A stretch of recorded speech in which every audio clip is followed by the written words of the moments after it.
In 1963, in a quiet town in central Turkey, a man swung a hammer at a wall in his basement. He was renovating.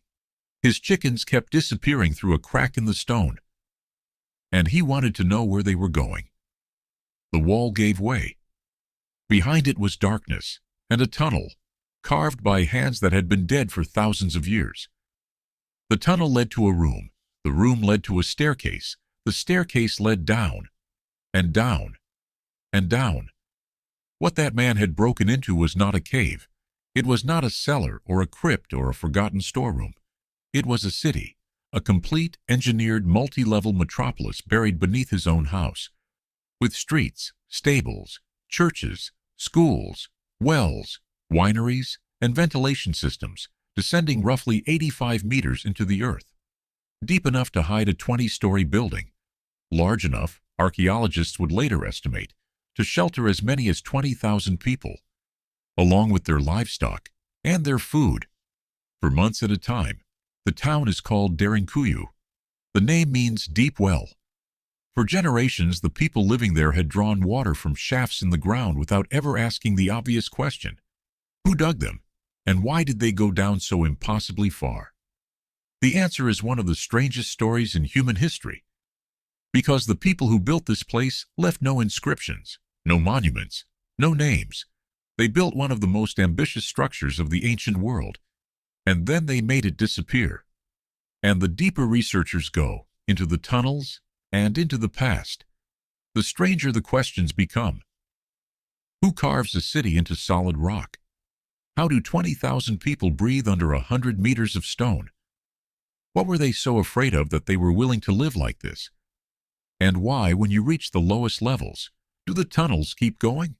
To understand Derinkuyu, you first have to understand the land above it, because the land is the reason any of this was possible.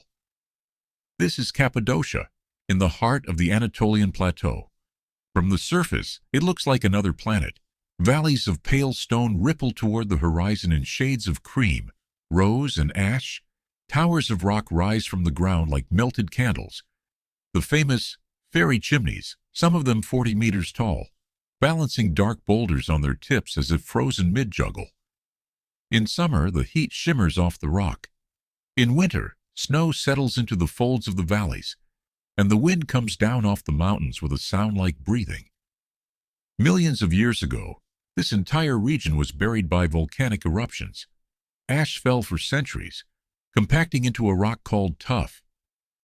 And tuff has a property that changed the course of human history here. It is soft, soft enough to carve with simple iron tools, almost like dense clay. But once carved and exposed to air, the surface hardens. It becomes its own architecture. You don't build in Cappadocia, you subtract. People here have been hollowing the rock for as long as anyone can remember.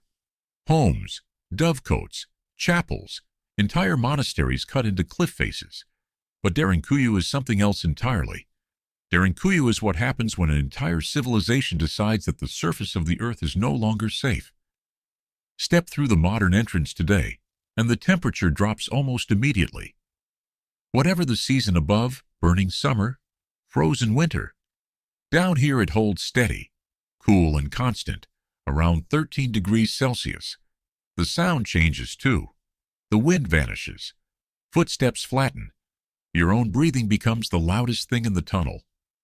The passages were not built for comfort. Many force you to bend at the waist, shoulders brushing rock that still carries the scallop marks of ancient tools. Then, without warning, a corridor opens into a vaulted hall, and you realize the people who made this were not hiding in holes. They were building rooms. Proportioned, deliberate, planned. So who were they? Here is where the mystery begins in earnest, because nobody knows for certain. The oldest written clue comes from an unexpected source.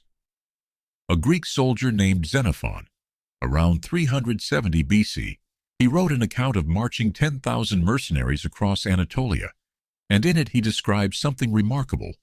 Local people living in houses dug underground, with entrances like wells, wide enough below for whole families. Their goats, sheep, and cattle, with stores of grain and a barley wine they drank through reeds. He wasn't describing Derinkuyu. specifically, but he was describing this exact way of life in this exact region more than 2,300 years ago, which means the tradition was already old when he saw it. Most archaeologists now believe the earliest levels of Derinkuyu were cut by the Phrygians, an Iron Age people who dominated Anatolia around the 8th century BC, though some argue the very first chambers may go back further still, to the Hittites, the Bronze Age empire that fought Egypt to a standstill and then collapsed so completely that the world forgot they existed for 3,000 years. The soft tuff preserves no datable material. The builders left no writing. We are reading the city the way you'd read a fossil, by its shape. But whoever broke the first ground, they were only the beginning.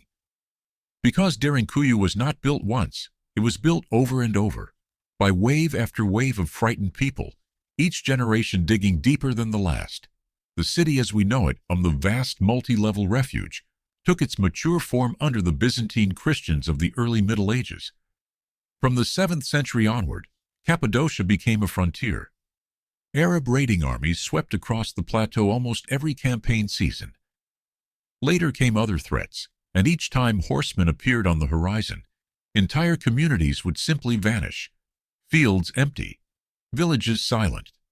Thousands of people, their animals, their food, their priests and their children, swallowed by the ground. And this is where Derinkuyu stops being merely impressive and becomes genuinely hard to believe. Because hiding underground is easy. Surviving underground is one of the hardest engineering problems in the ancient world. Start with the most basic need of all, air. 20,000 people breathing in a sealed stone chamber would begin to suffocate within hours. Cooking fires and oil lamps would devour the oxygen even faster. And yet people lived in Derinkuyu, cooked, slept, worshipped, kept cattle for weeks and possibly months at a stretch. How? The answer is a ventilation system so effective that modern engineers still study it. The builders sank more than 50 vertical shafts through the living rock, some plunging from the surface all the way to the deepest levels. These shafts were not simple holes. They were arranged to exploit physics. Cool, dense air sinks down some shafts. Warmed, stale air, heated by bodies, lamps, and ovens, rises and escapes through others. The temperature difference between the surface and the depths drives a continuous, silent current. The city breathes on its own. No machinery, no moving parts. A passive circulation system, designed in the Iron Age, that still functions today. Stand at the bottom of one of these shafts, and you can feel it, a faint, steady movement of air, like the building itself is alive. And the shafts had a second job. Many of them doubled as wells, dropping below the water table to reach clean groundwater. But notice the detail that gives away the builder's state of mind. The most important wells were sealed off from the surface entirely, accessible only from inside the city. Why? Because an enemy who found a well opening in a field could pour poison down it. The people of Derinkuyu had thought of that. They had thought of everything. Which brings us to the doors. Scattered throughout the city, at choke points in the tunnels, stand enormous circular stones, carved discs of hard rock, up to 1.5 meters across, weighing as much as half a ton, resting in slots cut beside the passages. In an emergency, defenders could roll one across the corridor like a coin slotting into place, sealing the tunnel completely. Each stone has a small hole bored through its center, possibly for spears, possibly for a beam to lever it, possibly just to see who was on the other side. But here is the detail that tells you everything about life in Derinkuyu. The doors can only be opened from the inside. There is no handle, no mechanism, no leverage point on the outer face. Once a stone rolled shut, the people behind it had made a decision. And an attacker faced a half-ton disc of rock, wedged in a tunnel barely wide enough for one man, with defenders waiting behind it. Every level could be sealed independently. Cut off one floor, and the others fought on. The city wasn't just a shelter. It was a fortress designed to be lost one layer at a time. And the layout itself was a weapon. The corridors were deliberately cut low and narrow, forcing any invader to advance, stooped, single file, in the dark, into territory the defenders knew blind. Some passages fork into dead ends. Some staircases descend into confusion. An army that broke into Derinkuyu wouldn't be storming a city. It would be feeding itself into a maze, one soldier at a time. Yet what stays with you walking these tunnels isn't the violence the city was built to repel. It's the ordinary life it was built to protect. Because Derinkuyu wasn't a bunker, it was a town, and the evidence of daily life is everywhere. On the upper levels, just below the surface, are the stables, long rooms with feeding troughs carved into the walls and tether holes bored beside them, placed near the entrances so the animals could be brought down quickly and their smell and waste kept away from the living quarters below. Deeper down are kitchens with soot-blackened ceilings, communal ovens and storage rooms for grain and oil. There are wine presses and oil presses cut directly into the floor, basins where grapes were trodden, channels where the juice ran into collection vats. Even in hiding, even under siege, the people of Derinkuyu made wine. The logistics alone stagger the imagination. Feeding 20,000 people underground means storing hundreds of tons of grain in dry, ventilated chambers where it won't rot. It means water for people and animals, hauled by hand from shafts as deep as a modern apartment block is tall. It means light, and light came from small lamps burning linseed oil, chosen, some researchers believe, for a practical reason. It burns relatively clean, giving usable light without flooding the tunnels with smoke. The lamp served a second purpose, too. As long as the flame burned steadily, the air was good. If it guttered and dimmed, the oxygen was failing. A living alarm system, centuries before anyone understood what oxygen was. Even waste was accounted for. The constant cool temperature slowed decay, and the same airflow that fed the lamps carried the worst of it up and out through the shafts. Nothing about this place feels improvised. Every problem you can think of, they thought of first, and solved it in stone. On the second level is one of the most haunting rooms in the entire city. A spacious hall with a high barrel-vaulted ceiling. A luxury of effort, in a place where every cubic meter of space had to be carved by hand. Researchers believe it was a school, possibly a religious school, where children studied scripture by lamplight while the world above them burned. Think about what that means. These people weren't just keeping their children alive down here. They were keeping their future alive. Lessons continued. Faith continued. Civilization in the fullest sense continued, 50 meters underground. And near the lowest levels, at the bottom of the city, there is a cruciform church, carved in the shape of a cross, along with chapels and meeting halls. The most sacred spaces were placed at the deepest, safest point. Whatever came through the tunnels would have to take everything else first. But the most astonishing feature of Derinkuyu isn't a room at all. It's a corridor, and where it leads changes the entire story. On one of the lower levels, a tunnel leaves the city and simply keeps going.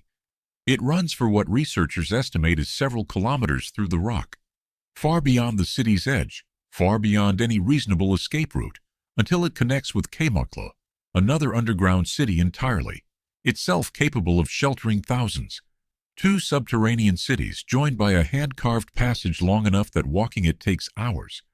If one city fell, its people could flee, underground, unseen, to the other.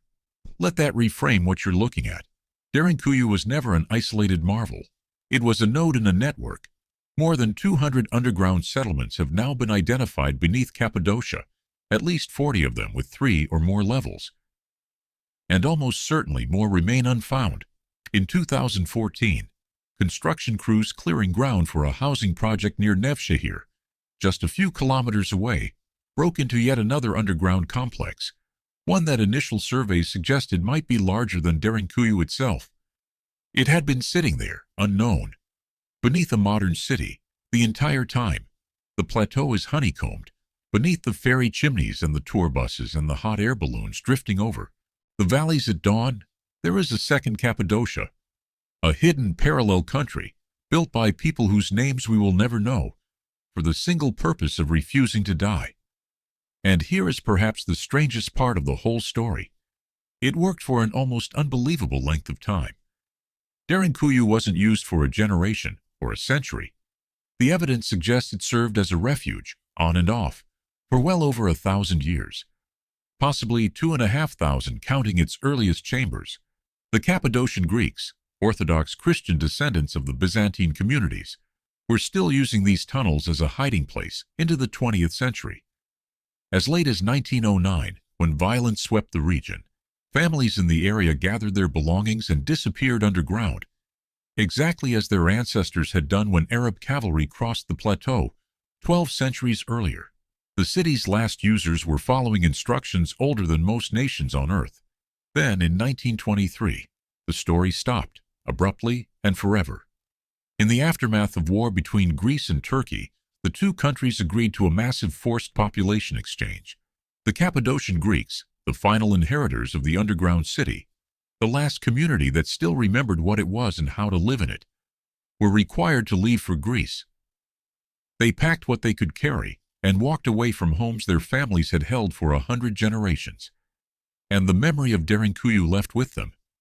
The town's new residents knew about the odd wells, the strange, cool drafts from cracks in cellar walls. But the city itself, its scale, its purpose, its existence, faded from local knowledge in a single generation. A metropolis for 20,000 people became a rumor, then nothing at all. Until 40 years later, when a man chasing his chickens knocked a hole in his basement wall, and the darkness on the other side turned out to go down 18 floors. Excavations began. In 1969, the site opened to visitors, though even now only a fraction of it, perhaps 10%, is accessible to the public. The rest remains closed, unstable, unexcavated, or simply unmapped. Archaeologists still aren't certain how far the lowest levels extend, or how many connecting tunnels thread away into the rock toward places no one has looked. Talk to the people of Derinkuyu today, and you find a town living in two layers. Guides who grew up here will tell you about grandparents who stored potatoes and lemons in cool rock chambers, without ever wondering who carved them. The tuff keeps produce fresh for months, and locals still use ancient storerooms as natural refrigerators. Some families discovered, after 1963, that their own cellars connected to the city. A few houses in the region quietly seal those openings with cupboards and rugs. Children here grow up knowing that the ground beneath their football pitch is hollow, and every so often the past surfaces without warning. A sinkhole opens in a field, a builder's drill drops into empty space, and the town is reminded that it was never really built on solid earth at all. It was built on a roof. Stand at the bottom of the deepest open level today, where the church is, and look up the way you came. Above you are stables, kitchens, the school, the wine presses, the rolling stone doors in their slots, the ventilation shafts whispering their endless current of air. And above all of that, the bright ordinary world. Tractors, minarets, satellite dishes, children walking to school over the roof of a lost civilization. Derinkuyu forces a question most monuments never ask. The pyramids were built to glorify kings. Cathedrals were built to glorify God. But this place was built for something humbler and, in a way, more profound. It was built so that ordinary people, farmers, children, the elderly, could simply survive. Every meter of tunnel was carved by someone who believed the darkness was safer than the light, and who was willing to dig by hand, through solid rock, to protect the people they loved.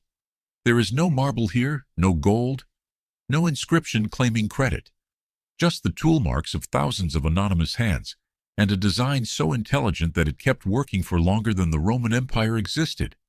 It's also a quiet warning about how fragile memory is. A city that sheltered 20,000 people vanished from human knowledge in 40 years. Not destroyed, not buried by disaster, just forgotten, because the last people who remembered it were forced to leave. Everything we know can disappear that fast, and everything we've forgotten might still be down there, behind some wall, waiting for one curious person with a hammer. So here's the question I keep coming back to, and I'd love to know your answer in the comments. If your community faced what theirs faced, could you do what they did? Leave the sky behind and live in the dark for months to keep the people around you alive? Would you go down those stairs? If you enjoyed this journey, don't forget to like the video, subscribe to the channel, and share it with someone who loves discovering extraordinary places. Thanks for watching, and we'll see you in the next adventure.